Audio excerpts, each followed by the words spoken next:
તો રેડોક્સની અંદર હવે આપણે એમસીક્યુ તરફ જવાનું છે. મેક્સિમમ એમસીક્યુ તમે પ્રેક્ટિસ કરો તો રેડોક્સની પ્રેક્ટિસ થાય મિત્રો. તો ખાસ પહેલો અને બીજો એમસીક્યુ સેમ છે. પહેલો હું કરાવું છું, બીજો જાતે કરવાનો છે અને ખાલી જવાબ હું તમને કહીશ. પછી ચલો, નીચેની આકૃતિમાં દર્શાવવા પ્રમાણે થતી રેડોક્સ પ્રક્રિયા માટે કયો વિકલ્પ ખોટો છે? આકૃતિ આપી છે, સીયુની પટ્ટી છે કોપરની અને આ એજીએનો દ્રાવણ છે. તો હવે એની અંદર 2 લિટર દ્રાવણ છે, 2 મોલર છે. ડાયરેક્ટ મોલ મળે, કારણ કે આપણે મોલારિટીનું સૂત્ર હતું મોલના છેદમાં કદ મિત્રો. મોલ મેળવવા હોય તો મોલ બરાબર આ બેનો ગુણાકાર થાય, મોલારિટી ગુણ્યા કદ. મોલારિટી આપણે અહીંયા 2 મોલર છે, કદ પણ 2 લિટર છે, તો 4 મોલ થયા એજી ના. ચાલો હવે જો ધ્યાન દઈએ, 4 મોલ એજી આવ્યું. હવે આ બધા પ્રશ્નોનું સોલ્યુશન લાવવાનું. તો આવો કોઈ પણ એમસીક્યુ આવે, બરાબર છે મિત્રો, જેઈ માં ખાસ આવા એમસીક્યુ ને ચાન્સ રહે છે. તો આવા એમસીક્યુ જ્યારે આવે છે ત્યારે આપણે શું કરવાનું? તો સૌથી પહેલા આમાં 2 એજી અને કોપર આ 2 આયનો છે અંદર, તો બેની પ્રક્રિયા લખવી પડે મિત્રો. તો સૌથી પહેલા Cu Ag પ્લસ, બરાબર, Cu પ્લસ 2 પ્લસ Ag આવી એક આયનની પ્રક્રિયા થાય, વિસ્થાપન પ્રક્રિયા. હવે જો મિત્રો ધ્યાન આપજો, અહીંયા Cu પ્લસ 2 છે ને અહીંયા 1 છે, એટલે વિસ્ભાર સરખો કરવા માટે અહીંયા 2 વડે ગુણવું પડે. તો 2 Ag થયા એટલે અહીંયા 2 Ag કરવા પડે. આ આપણી પ્રક્રિયા થઈ મિત્રો, યાદ રાખજો, આ આપણી પ્રક્રિયા છે. હવે આપણે શું કરશું? ધ્યાન દીધું, આ પ્રક્રિયા પ્રમાણે તમે બહુ નોર્મલી જોઈ શકો કે Cu નો જ્યારે 1 મોલ હોય ત્યારે Ag ના 2 મોલ હોય. આવું આપણને ખબર છે. રેડી? Cu નો અણુભાર 63.5 હોય ત્યારે એનો 1 મોલ થાય. Ag નો 1 મોલ ક્યારે થાય? જ્યારે 108 હોય ત્યારે. બરાબર? તો Cu ની સંખ્યામાં Ag 2 મોલ છે, તો તમારો એ વિધાન છે, બધા વિધાનને તમારે ભણવા પડે. આમાં 127 ગ્રામ Cu વડે 127 ગ્રામ, બરાબર. હજુ અહીંયા 4 મોલ Ag છે ને, બહુ સમજવા જેવું છે. જો આને તમે ગ્રામમાં ફેરવો તો 1 મોલ 108, તો 4 કેટલા થાય? 432 ગ્રામ થાય. કેટલા ગ્રામ થાય? 132 ગ્રામ. 432 ગ્રામ. હવે પહેલો આજે 127 ગ્રામ Cu વડે 432 ગ્રામ સિલ્વરનું રિડક્શન થાય. ચાલો, એક બાજુ Cu છે, એક બાજુ Ag છે. હું ડાયરેક્ટ અહીંયા આવું છું. 1 મોલ હોય ત્યારે 63 હોય, બરાબર. આ 1 મોલ હોય ત્યારે 63 ગ્રામ હોય, આ 63.5 ગ્રામ. ત્યારે આ 2 મોલ હોય, બરાબર. કેટલા હોય? 2 મોલ. આ 2 મોલ તો આના ડબલ ગયા. જો 63.5 ના ડબલ કરો એટલે કેટલા થાય? 127 ગ્રામ. તો 127 ગ્રામ એટલે આના ડબલ કર્યા, બરાબર. તો આના ડબલ કરો એટલે 127 ગ્રામ થાય મિત્રો. 127 ગ્રામ હોય ત્યારે આ કેટલા થાય? આના ડબલ થાય 4 મોલ. હવે 4 મોલ એટલે ખબર છે 432 ગ્રામ. મેં અહીંયા જ મેળવ્યું હમણાં. આ મોલ કેટલા છે? 4 મોલ Ag હોય ત્યારે એને 108 વડે ગુણો એટલે 132 માં Ag નો અણુભાર 108 છે. તો પહેલું વિધાન છે એ રાઈટ છે, ખરું છે. બીજા વિધાન પર આવીએ. 5 મોલ Cu નું ઓક્સિડેશન થાય ત્યારે 60.22 × 1023 Ag નું રિડક્શન થાય. 5 મોલ Cu નું ઓક્સિડેશન. તો પાછું અહીંયા Cu અને Ag. ચાલો હવે સિમ્પલ છે. આનો એક આના 5 મોલ હોય તો આના કેટલા થઈ જાય? 10 મોલ થઈ જાય. આના 5 હોય આના કરતા ડબલ હોય. બરાબર. હવે જો આપણે શું લીધું છે, એમાં ઓક્સિજન અણુની સંખ્યા જે છે 10 ની સિમ્પલ છે. 1 મોલ હોય તો અહીંયા 10 મોલ છે, તો 10 × 6.0 22 × 10 ની 23 થાય. મારા 10 ની અંદર ગુણી નાખવા હોય તો 60 થઈ જાય, ગુણ્યા 10 ની 23. તો આ પણ રાઈટ છે. A અને B બંને ખરા છે. C પર આવીએ મિત્રો. જો 95.25 ગ્રામ Cu નું ઓક્સિડેશન થાય તો દ્રાવણમાં પ્રક્રિયા અંદર 648 ગ્રામ Ag નું રિડક્શન પામ્યા વગરના રહેશે. જો બહુ સમજવા જેવું છે, પામ્યા વગરના રહેશે એટલે નથી થતું એવું સાબિત આપે. ચાલો આપણે ચેક કરીએ. 95 ગ્રામ Cu નું ઓક્સિડેશન થાય કેટલા Ag? તો આપણી પાસે Cu અને 2Ag છે. જો 63 ગ્રામ હોય, 63.5 ગ્રામ હોય ત્યારે આ 2 મોલ છે, બરાબર. તમે આનું સીધું વજનમાં ફેરવી નાખો. 2 મોલ એટલે તમે દાખલા તરીકે 1 108 તો 216 ગ્રામ. કેટલું થયું? 216 ગ્રામ. બરાબર. તો તમને કેટલા ગ્રામ કીધા છે? 95.25. તો 95.25 ગ્રામ હોય ત્યારે કેટલા ડાયરેક્ટલી તમે કરી શકો મિત્રો? તો આ બેનો ગુણાકાર થાય 95.25 ગુણ્યા 216 છેદમાં 63.5. જોઈએ મિત્રો કેટલા ગ્રામ જવાબ આવે. કેલ્ક્યુલેટરનો આપણે ઉપયોગ કરવો પડશે. તો જોઈએ કેલ્ક્યુલેટરમાં કઈ રીતનું આપણે. તો 95.25 ગુણ્યા 216 બરાબર ભાગ્યા 63.5 324 ગ્રામ આવે. ચાલો તો અહીંયા આપણી પાસે 324 ગ્રામ આ રીતે આવ્યું મિત્રો. બરાબર. તો આમાં એવું કે જો આટલા ગ્રામ હોય તો 324 ગ્રામ રિડક્શન થાય એમ. બરાબર. હવે આપણી પાસે કેટલા છે ટોટલ? 648 ગ્રામ. તો બહુ બધા થઈ ગયા. કારણ કે જો 95.25 ગ્રામ એટલે 1.5 મોલ જેવું થયું કોપર. તો આને 3 મોલ થવા જોઈએ. આમે કોમન સેન્સ છે મિત્રો. 95 પોઈન્ટ એટલે 1.5 મોલ સમથિંગ થાય. તો આના કરતા કોપરના Ag ના મોલ ડબલ છે. એટલે 1.5 ના ડબલ કેટલા થાય? તો Ag ના કેટલા મોલ હોવા જોઈએ? 3 મોલ. તો 108 ને 3 વડે ગુણો એટલે આઈ થિંક 324 જેવું થાય. બરાબર. તો આટલા રિડક્શન થવા જોઈએ. બરાબર છે. પણ એની જગ્યાએ આ લોકો કેટલું કીધું? આટલા રિડક્શન થયા વગરના રહેશે. બરાબર. તો 648 ગ્રામ Ag આયન રિડક્શન પામ્યા વગરના રહેશે. હવે ટોટલ આપને ખબર છે કે 4 હતા, 432 ગ્રામ જ હતું. બરાબર. હવે એની સામે આ 95 પોઈન્ટ લઈને આપણે દાખલો ગણ્યો તો આટલા આયનનો રિડક્શન પામ્યા વગરના રહે. બરાબર. તો ખોટું પડે ને, કારણ કે 324 ગ્રામનું તો રિડક્શન થઈ ગયું છે ટોટલ. બરાબર છે. એટલે આ વિધાન ખોટું પડશે. દ્રાવણમાં રહેલા બધા જ સિલ્વર, આને હું જાહેર કરું છું દ્રાવણમાં રહેલા બધા જ સિલ્વર આયનોનું રિડક્શન કરવા માટે 127 ગ્રામ Cu ની જરૂર પડે. જો કોમન છે. કારણ કે દ્રાવણમાં ટોટલ કેટલા ગ્રામ છે સિલ્વર? 432. એટલે આપણે ખોટું કહ્યું. 648 આવી જ ન કે કોઈ દિવસ. એટલે વિધાન ખોટું પડે. કારણ કે વધુ Ag કેટલું મતલબ દ્રાવણમાં છે? 432 ગ્રામ. તો હવે આ લોકો કીધું કે 127 ગ્રામ Cu હોય ત્યારે બધા સિલ્વરનું તો રાઈટ છે. આપણે અહીં જોયું છે જો 127 ગ્રામ હતું ત્યારે સિલ્વર કેટલા થઈ ગયા? 127 ગ્રામ કોપર હતું ત્યારે આ Ag છે 432. તો એ વિધાન સાચું છે. તમારું વિધાન ખોટું કયું આવ્યું? C. બરાબર. તો આ પ્રમાણે આ દાખલાઓને ગણવાના રહી. પરિવારથી કદાચ તમે પહેલી વખતે કદાચ ખબર ન પડે તો પરિવારથી જો 63.5 હોય ત્યારે આના 1 મોલ હોય ત્યારે આના 2 મોલ. તો 63 1 મોલ થાય તો 2 મોલ આના થયા. 108 નો 1 મોલ છે. આ એના મોલ બતાવે બેના. હવે તમને 127 ગ્રામ કીધું હોય તો આ 432 જ થાય. રાઈટ જ છે. એ જ વિધાન પાછું છેલ્લે કે ભાઈ 127 ગ્રામ Cu વડે કેટલા હતા? અહીં આપણે જોયું છે 127 432. તો એ રાઈટ પાછું એ વિધાન એ બંને રાઈટ જ છે. 5 માં Cu વાળું જે છે અણુની સંખ્યા. તો આ 1 મોલ હોય જ્યારે 2 મોલ. આ 5 મોલ હોય તો 10 મોલ હોય. તો 10 મોલે કેટલા અણુની સંખ્યા થાય? તો એ પણ રાઈટ છે.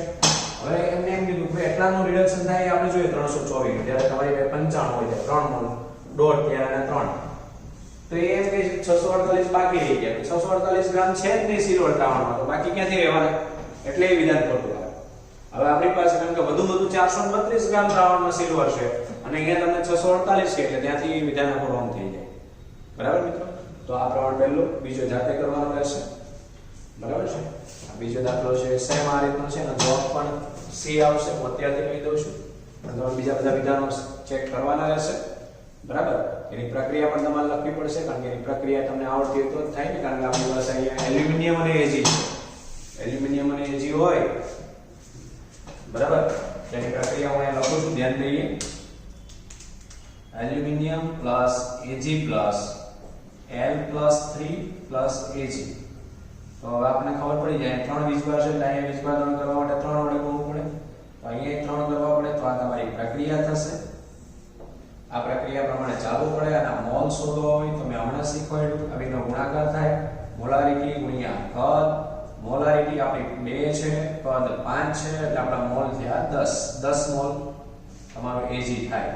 આ 10 મોલ Ag એટલે 108 ગુણ્યા 10 ગ્રામ Ag થયું. બરાબર. તો આટલું આવી ગયું. હવે તમારે બધા વિધાનો પ્રમાણે ચાલવાનું રહેશે મિત્રો. આ તમને બેઝિક માહિતી છે આમાં મારે આપવાની હતી એવી આપી દીધી છે. અને હવે જાતે તમારે કરવાનું. સી જવાબ આવે છે કે નથી આવતો, કયો જવાબ આવે? લગભગ સી આવશે, કારણ કે આ એક વખત એન્ટ્રન્સ એક્ઝામમાં પૂછાયેલો છે એટલે એમાં સી હતો, મને યાદ છે. પણ એ રાઈટ હોય એવું હું માનતો નથી. બરાબર, 99% રાઈટ હશે, 1% ખોટું પણ હોઈ શકે, તમારે જોવાનું રહેશે. તો આ પ્રમાણે આ બે એમસીક્યુ આપણે બહુ સ્પષ્ટ રીતે કરવાના રહેશે. હવે પછીના જે એમસીક્યુ છે આપણા, બરાબર, ખૂબ મહત્વના બનશે. બરાબર. હવે એ એમસીક્યુ માટે આપણે શું કરી શકીએ એ પણ બહુ મોટી વાત બનશે. એટલે આપણે એ એમસીક્યુને સોલ્વ કરવાનો પ્રયત્ન કરવાનો છે મિત્રો. બે એમસીક્યુને મેં તમને જાતે કરવાનું કીધું છે. બરાબર. હવે બે એમસીક્યુ આપણે જાતે કરશો. પહેલો મેં કરાવ્યો છે, બીજો તમે જાતે કરશો. ઓકે. અને હવે પછીના જે છે હું કરાવું છું, કારણ કે એ પણ બહુ મહત્વના બધા એમસીક્યુ છે. એને સિલેક્ટ કર્યા બાદ હવે હું આ ભાગ સાફ કરી નાખું છું. બરાબર. તમારે આ બધું વ્યવસ્થિત લખી લેવું પડશે પહેલા, આ બધું શોર્ટકટો. ચાલો, હવે મિત્રો આપણી પાસે એમસીક્યુ નંબર, આ ખાસ પ્રક્રિયા પણ લખવાની, નીચે હું સાફ કરું છું એ.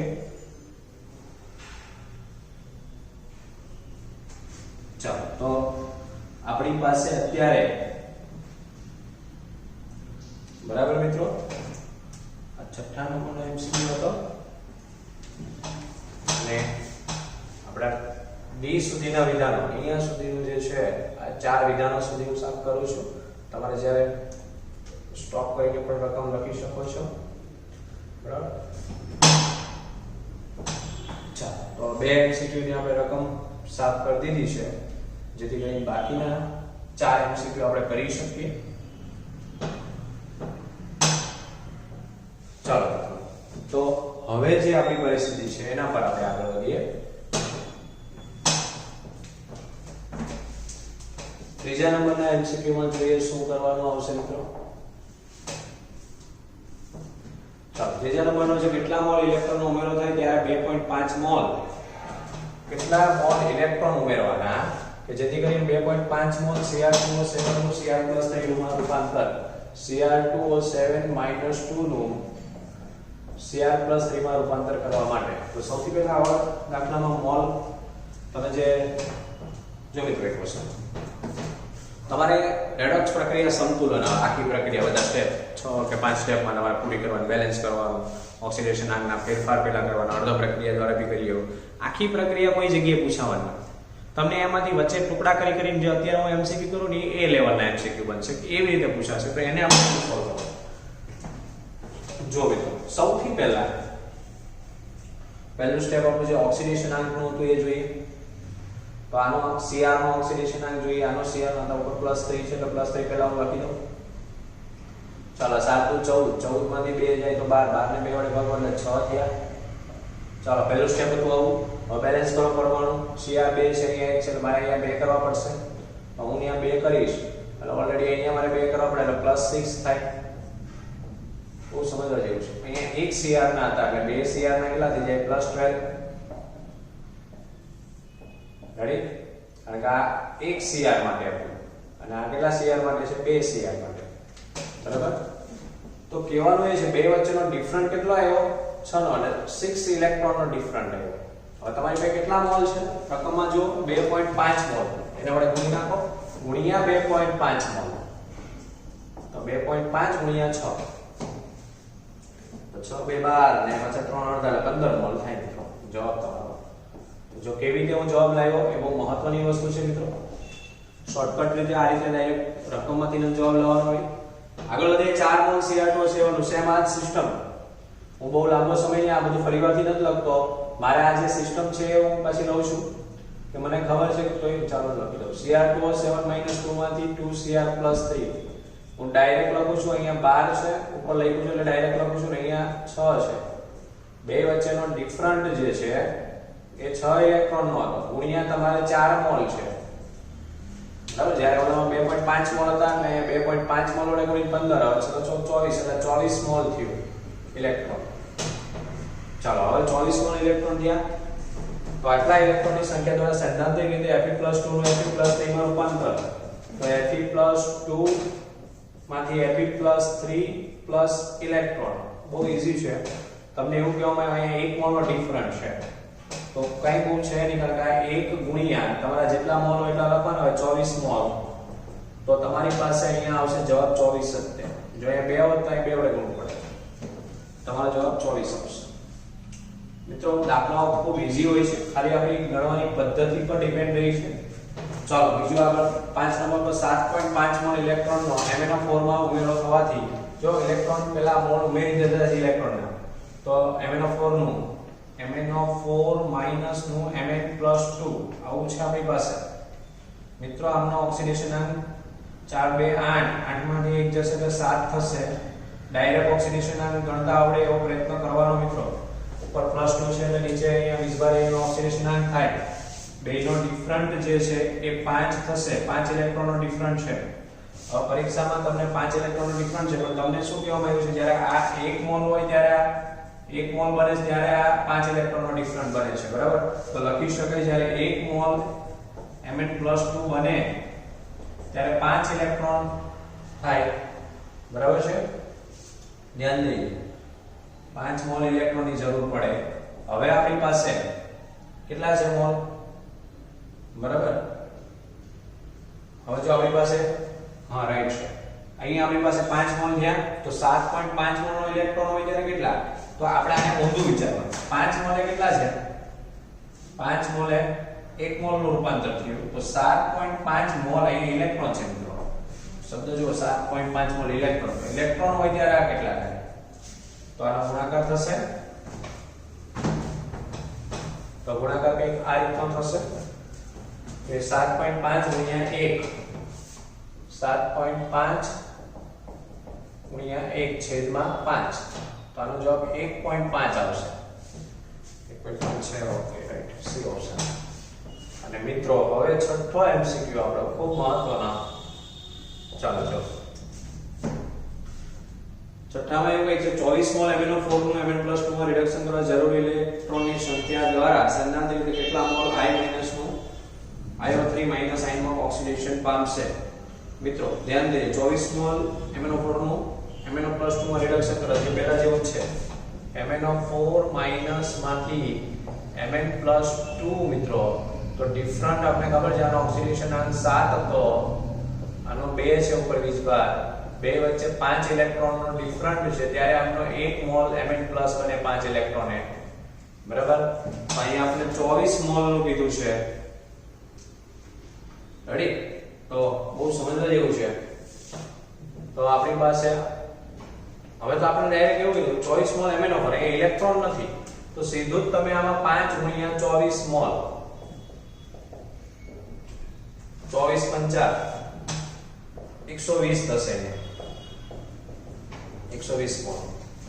ચાલો હવે 120 I- નું IO3 માઈનસ થાય, બીજું અંદર જ છે. I- માંથી IO3 માઈનસ. મિત્રો સમજીએ, આમનો ઓક્સિડેશન અંક -1 થશે, આનો 3 2 6 માંથી એટલે +5 થશે. તો બે વચ્ચેનો જે ડિફરન્ટ આવશે એ 6 ઇલેક્ટ્રોન નો આવશે, કારણ કે -1 અને +5 સુધી પહોંચતા 6 ઇલેક્ટ્રોન થાય. હવે આપણને શું કીધું છે? કેટલા મોલ I- નું IO3 આયનમાં ઓક્સિડેશન થશે. હવે આના મોલ શોધવાના રહેશે. રેડી? તો ડાયરેક્ટ થઈ જશે, કારણ કે આમાં I માંથી IO3 માં ત્યારે આ 1 મોલ હોય, IO3 છે, તો આપણી પાસે 120 ના છેદમાં 6, આ જે 6 મોલ આવ્યા એટલે તમારી પાસે 20 મોલ આવશે જવાબ. તો આ પ્રમાણે તમારા દાખલા ગણવાના રહેશે મિત્રો. ખૂબ મહત્વના દાખલાઓ બધા ગણ્યા છે, પ્રેક્ટિસ માટે ખૂબ જરૂરી હતા. બધા એક વખત ન સમજાણું તો રિપીટ વિડિયો કરીને પણ ચેક કરતું રહેવું મિત્રો. ખૂબ અગત્યના દાખલાઓ છે. આજના લેક્ચર ખૂબ મહત્વનો રહ્યો આપણો. જેઈ નીટ લેવલ આ લેક્ચરનું મહત્વ ખૂબ રહેશે મિત્રો.